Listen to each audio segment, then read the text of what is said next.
The Portuguese expanded their trade to Bengal. At this time, the Mughal Emperor Shah Jahan ruled the India from Delhi.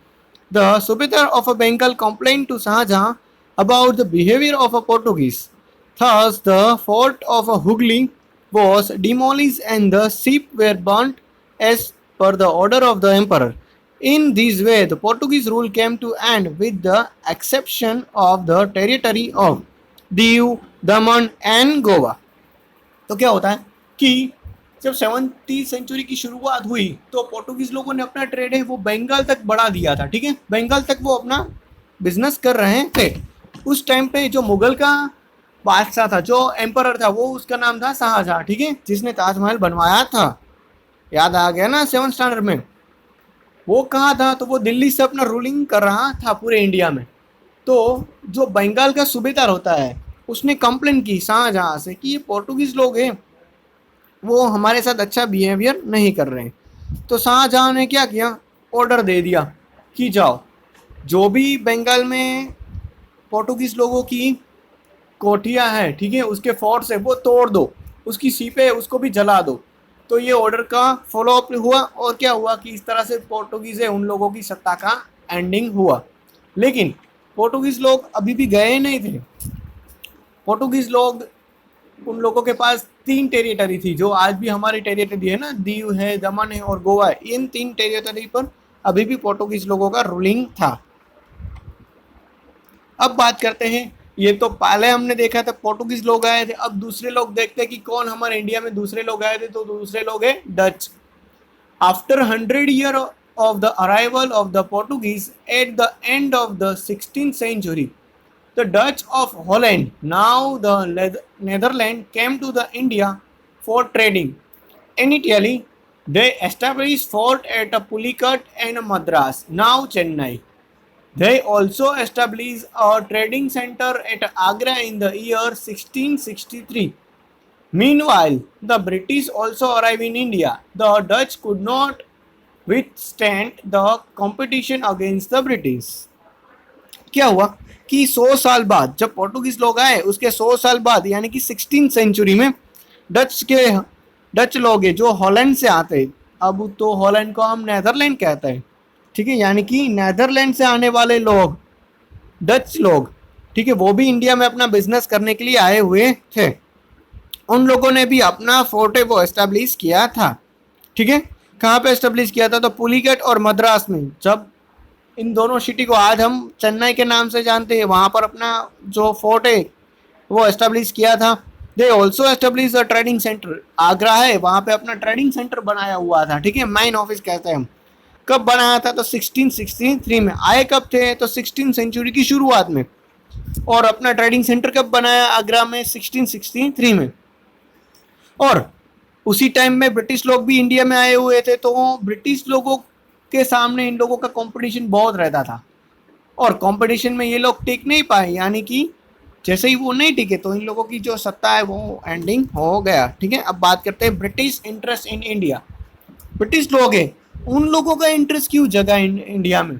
During the region of a Queen Elizabeth of England in the year 1600 century, the British established the East India Company. This company belonged to merchants who wants to increase their wealth by undertaking trade with India. ठीक है, अब क्या हुआ कि British की जो रानी थी Elizabeth, ठीक है, कब बनी थी? तो 16th सेंचुरी में। ठीक है, तो वो उन लोगों ने क्या किया कि क्यों ना हम एक कंपनी बनाए जिसका नाम हो ईस्ट इंडिया कंपनी। उसका मेन काम क्या होगा कि इंडिया के साथ बिजनेस करना, इंडिया और उसके आसपास के जितने भी रीजन है उसके साथ बिजनेस करना। ठीक है, तो ये कंपनी किसने बनाई थी? तो एलिजाबेथ और इंग्लैंड के जो भी पैसे वाले लोग थे, मर्चेंट लोग थे, बिजनेसमैन, उसके साथ मिलके ये कंपनी बनाई थी क्या, ताकि वो क्या करे कि इंडिया से ट्रेडिंग करे और बड़ा सा मुनाफा कमाए। आगे बात करते हैं।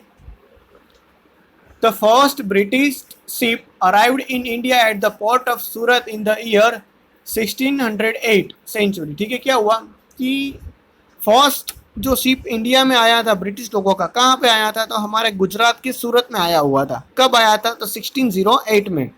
ठीक है, उसका कैप्टन कौन था? तो कैप्टन था डब्ल्यू हॉकिंस, ठीक है।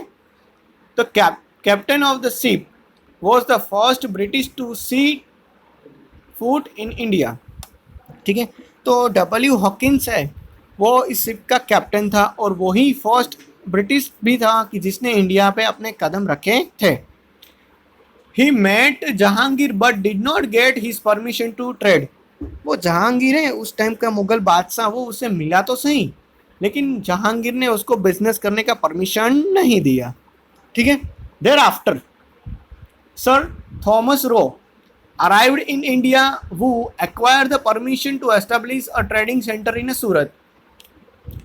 Later, Delhi went into the hands of Shah Jahan. Shah Jahan gave a permission to British to carry out trade in Bengal. अब क्या हुआ कि जो डब्ल्यू हॉकिंस है उसके बाद सर थॉमस रो आए। सर थॉमस रो आए तो उसने क्या किया कि उस टाइम पे जो मुगल बादशाह था, ठीक है, जहांगीर, उसने मिला उससे और परमिशन भी ले लिया और उसने अपना जो कोठी है ब्रिटिश का कोठी, वो कहाँ पे डाला, फोर्ट कहाँ पे डाला, तो सूरत में डाला, ठीक है। वहाँ से वो लोग अपना बिजनेस कर रहे थे। फिर क्या हुआ कि जहांगीर के बाद नया जो मुगल बादशाह आया वो शाहजहां आया। तो शाहजहां ने ब्रिटिश लोगों को बोला कि तुम अपना बिजनेस है वो अब बंगाल में भी कर सकते हो। तो इस तरह से धीरे धीरे करके उन लोगों ने परमिशन है वो लेते गए और अपना बिजनेस है बढ़ाते गए। अब बात करते हैं फ्रेंच की। French established the French East India Company in the year 1664. They established a factory in Surat, Mashulipatnam and Pondicherry, now Pondicherry. The head of the French company was Joseph Francisco Dupleix, who had the desire to expand the European rule in India. Thus, the French and the British stood in the competition against each other to become the strongest European company. There were innumerable disputes and the battle, and finally the British emerged as the winners. However, the French retained their control over the trading center of Pondicherry, Mahe and चंद्रगार, ठीक है। अब क्या हुआ कि French लोगों ने भी British लोगों की तरह अपनी एक कंपनी डाली जिसका नाम था फ्रेंच ईस्ट इंडिया कंपनी। 1664 में डाला, ये कंपनी एस्टेब्लिश किया और धीरे धीरे उन लोगों ने सूरत, मछलीपट्टनम और पौंडीचेरी वहाँ पर भी अपना फोर्ट है वो डाल दिया था।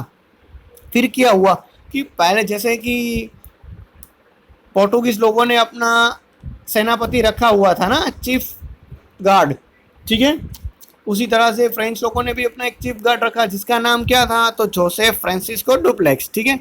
अभी हम इसको शॉर्ट में डुप्लेक्स ही कहेंगे ताकि हमें इजी हो। Who had the desire to expand the European rule in India? अब ये जो डुप्लेक्स है ना, उसकी एक ही डिजायर थी कि कैसे भी करके हम जो यूरोपियन लोग हैं वो अपना बिजनेस है वो बढ़ा ही रहे, ठीक है, बढ़ाते रहे धीरे धीरे करके। और इसी वजह से ब्रिटिश और फ्रेंच लोगों में कई सारे कंपटीशन हुए और कंपटीशन की वजह से जंग भी हुई। और इस जंग में क्या हुआ कि जो लड़ाइयाँ होती थी उन लोगों में, इस सारी जंग में ब्रिटिश है वो जीत गए और फाइनली सबसे स्ट्रॉन्गेस्ट कौन बन गए, ब्रिटिश लोग, ठीक है। और धीरे धीरे जो फ्रेंच लोगों का कंट्रोल था वो सिर्फ बिजनेस में रहा, ना कि कोई पॉलिटिक्स में रहा, मतलब कि वो राजनीति नहीं कर सकते थे अब। और जो उन लोगों का ट्रेडिंग सेंटर था वो सिर्फ पौंडीचेरी में रहा, माहे में रहा और जो चंद्रनगर है वो वहाँ तक ही सीमित रहा। अब देखते हैं ब्रिटिश ट्रेड इन बंगाल।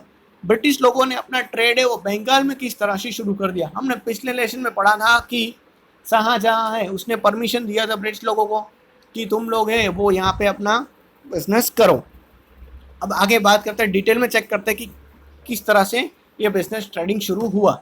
तो British first started they trade on the banks of the river Hooghly and established the fort in the year 1651. The fort were garrisoned for their protection of the factory and got the permission from the Mughal Emperor Aurangzeb to trade with paying tax against an annual payment.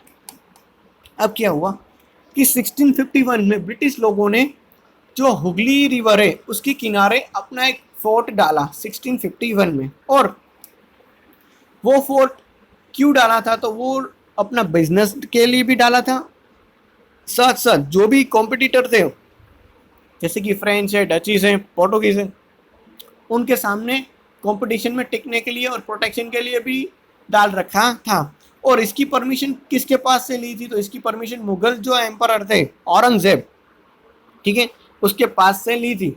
अब देखो, आप बड़े से emperor के पास कोई permission लेते हो तो क्या वो फ्री में देगा? नहीं देगा ना।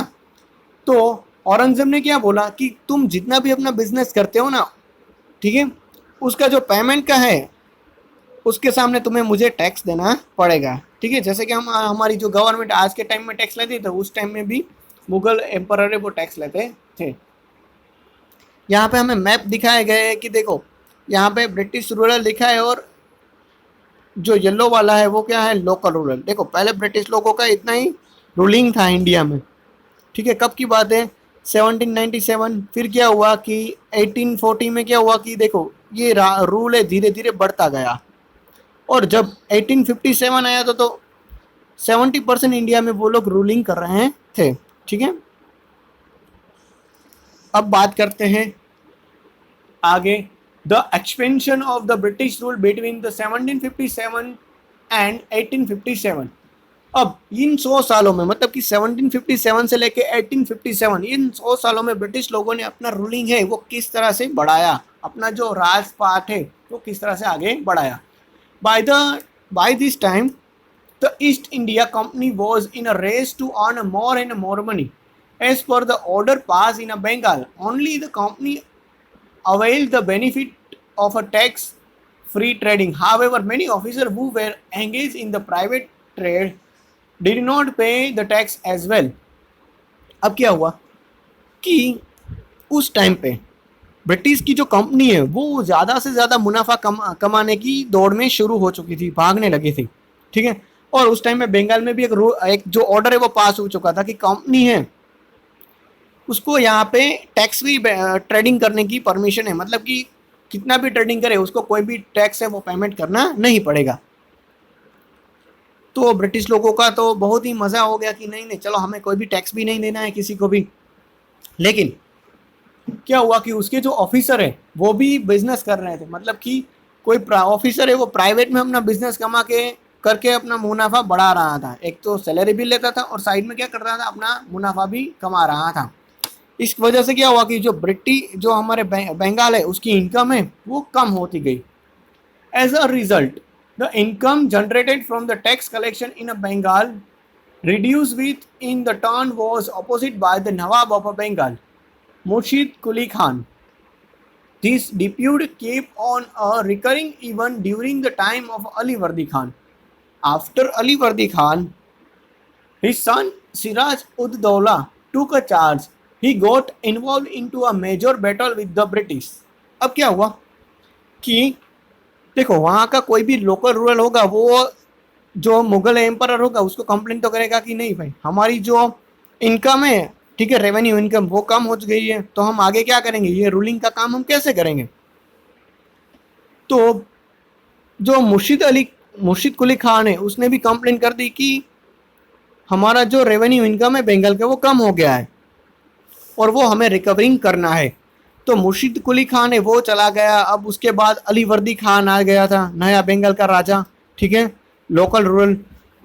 तब तक ये रूलिंग जो रिकरिंग का काम है, ठीक है, वो अभी तक कंप्लीट हुआ नहीं था। आफ्टर जब अली वर्दी खान चला गया तो उसका जो सन है सिराज उद दौला वो इस मैटर में पड़ा और उसके क्या हुआ कि ये जैसे ही वो मैटर में इंटर हुआ तो एक बैटल शुरू हो गई।